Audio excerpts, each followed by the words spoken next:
Now, here's a question for you. How does a stranger see things differently? Well, it's what's being explored by a new photography exhibition in the centre of London. Hundreds of photographs of the UK, taken by international artists, are on display. The show is curated by the iconic photographer Martin Parr, who's spent his career examining cultural and political identity. Belle Lupton went to take a look.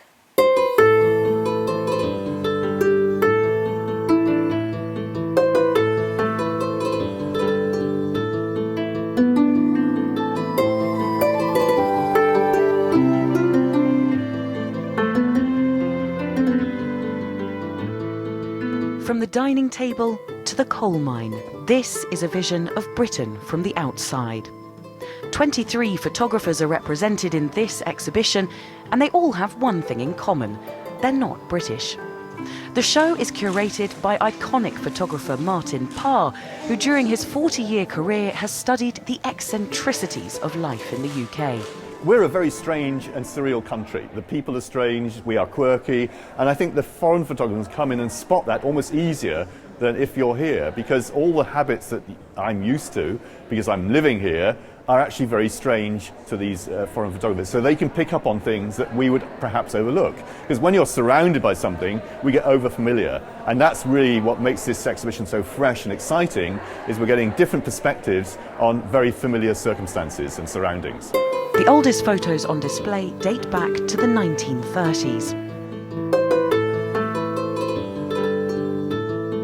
Many of the photographers turned their lens on Britain with a specific theme in mind, like Dutch Cash Urthus, who shot scenes of Oxford and Cambridge in the 1950s. US photographer Jim Doe also shoots with a subject in mind.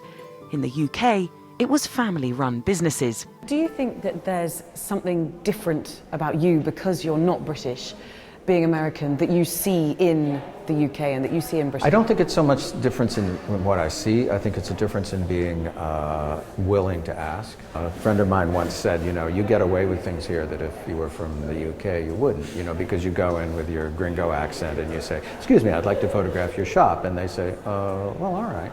Whereas if I came in with, you know, an English accent, well, what's it in aid of? What? You know? So there's kind of a guilelessness that was attributed to me, which probably is true, that allowed me for people to trust me and let me in. Other photographers, like Germany's Frank Habicht, came to the UK open to inspiration.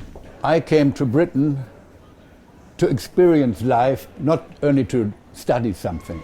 And this happened to me. I was living in an environment, it was not too realistic, but maybe it was just myself, my own feeling and the way I looked at, interpreted life. The 60s were in full swing. There were protests against war in Vietnam. Habicht became a friend of the Redgraves. A young Vanessa holds a placard here. And here, a Rolling Stones concert in Hyde Park in 1969. I used to photograph the Rolling Stones on their rooftop near Marble Arch when they were less famous. But again, they were human beings, just young men. And it was fun working with them. So I went to the concert and I enjoyed the crowds. There were well over 500,000 people. And everything was shared. The exhibition also shows the less glamorous side of Britain over the last 80 years.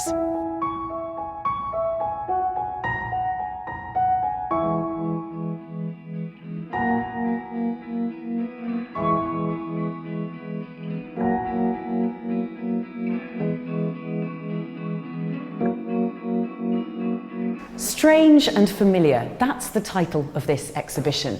Strange because all the images here are taken by foreign photographers. This is Britain seen through the stranger's eye. But for those who know the country, there's also something familiar in some of these images. The formality of the dress codes, bizarre seaside rituals, and British stoicism. To a foreign photographer, it's a fantastic place to come and photograph. You know, we're very photogenic. The country, the landscape, everything about us makes good photographs. The relationship between different photographers and the same subject can capture a country's spirit. Belle Lupton, TRT World, London.